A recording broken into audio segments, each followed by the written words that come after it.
समीर जी, बड़ी देर से आपके पास आ रही हूं, लेकिन मैं एक तो ये समझना चाहती हूं कि ये दोहराव जो है इसको समझा दीजिए जरा।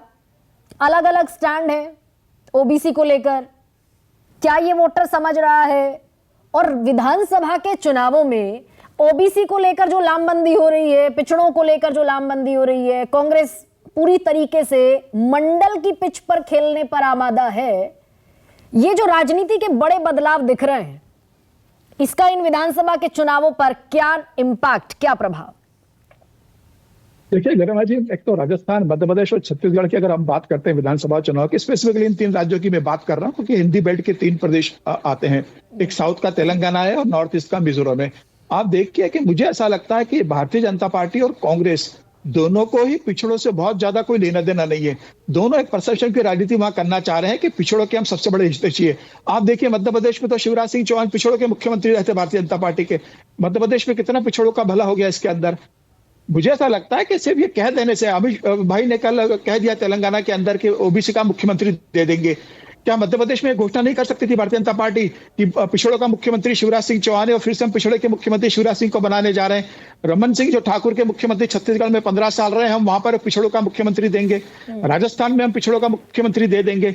मुझे ऐसा लग रहा है कि जहां भारतीय जनता पार्टी को अगर वाकई लगता है कि पिछड़ों को लेकर कोई बड़ी तैयारी है तो वह छत्तीसगढ़ में घोषित कर सकती थी कि हम पिछड़ों का मुख्यमंत्री देंगे। रेणुका सिंह को आप लोकसभा जो सांसद है उससे विधानसभा चुनाव लड़वा रहे हैं, तो केंद्र में मंत्री है, आदिवासी महिला है, उसे मुख्यमंत्री का चेहरा घोषित कर देते हैं आदिवासियों के बीच में कि अगर हमारी सरकार आएगी तो हम आदिवासी मुख्यमंत्री देंगे।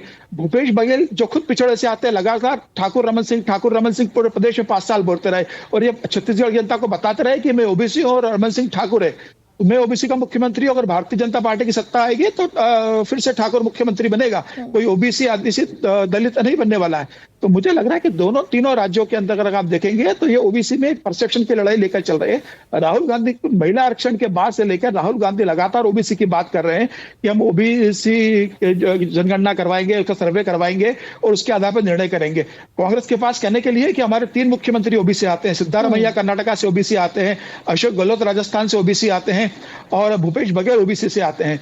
तो इस मामले में कांग्रेस की स्थिति बीजेपी से बेहतर है लेकर, लेकिन मुझे लग रहा है कि इन तीनों चुनाव में ओबीसी से ज्यादा सबसे बड़ा जो फैक्टर होने वाला है वो पार्टी के अंदर की बगावत का होने वाला है। अच्छा। आप देखिए 2018 के चुनाव में मध्य प्रदेश में 0.13% वोट भारतीय जनता पार्टी को ज्यादा मिले थे।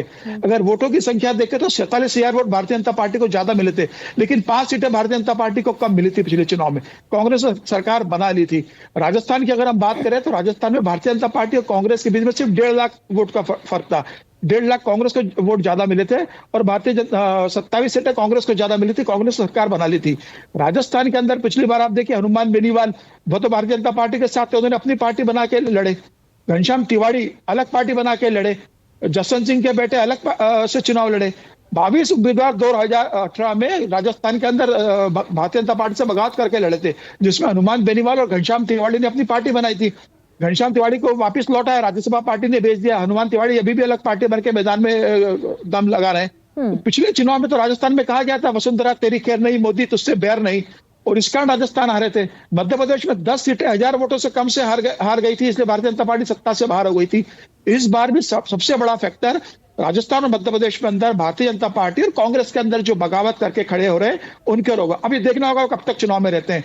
मध्य प्रदेश में 2 तारीख को लास्ट डेट है विड्रॉवल की, तो कितने लोग विड्रॉ कर लेते हैं। मध्य प्रदेश राजस्थान के अंदर 7 तारीख है, 9 तारीख विड्रॉवल की, तो 9 तारीख तक कितने लोग वापिस पार्टी में लौट आते हैं। लेकिन मुझे लग रहा है कि इन दोनों जगहों पर सबसे बड़ा, अब अमित शाह तो दौरे पे हैं मध्य प्रदेश के, कल उन्होंने जबलपुर में बैठक ली, आज वो रीवा सतना की बैठक, सागर संभाग की बैठक ले रहे हैं, कल ग्वालियर चंबल संभाग जाने वाला है। और कल अमित शाह ने यह बात बोली है बैठक के अंदर, मैं आपको अभी एक कैमरे पे बोल रहा हूं कि जो बागी चुनाव लड़ रहे हैं उन्हें किसी भी तरीके से आप मनाइए और पार्टी के अंदर लेके आइए। बीडी शर्मा को यह बोला गया है, प्रदेश संगठन महामंत्री हितानंद को यह बोला गया है, प्रदेश के संयोजक नरेंद्र सिंह तोमर को यह बोला गया है, शिवराज सिंह चौहान से यह कहा गया है, संघ से कहा गया है कि आप अपने प्रभाव का इस्तेमाल करो और बागी को चुनाव लड़ने मत दो। कल अमित शाह ने लेकिन ये तो हिमाचल में भी हुआ था समीर चौगावकर, वहां तो प्रधानमंत्री ने खुद कमान संभाली थी, एक एक को फोन करके बताया, बोला कि भाई बगावत पर मत उतरिए, वापस आ जाइए, विड्रॉ कर लीजिए। तो हिमाचल का परिणाम क्या रहा था? भाजपा हार गई ना। तो इस बात को भारतीय जनता पार्टी जानती है कि उन्हें ओबीसी वोट बैंक से खतरा नहीं है, उन्हें सबसे बड़ा खतरा उनसे बगावत करने वालों से, और जो भारतीय जनता पार्टी से आज बगावत करके जो मैदान में खड़े हो गए, वो अपने क्षेत्र के ऐसे ऐसे नेता है कि जो कम से कम 8 से 10,000 और 7,000 वोट लेने की हैसियत और ताकत रखते हैं। बागी। और जीत और हाथ का मार्जिन इसी वोट से होने वाला है उन क्षेत्रों में। हाँ, क्योंकि कम अंतर से पार्टियां हारती जीतती रही हैं।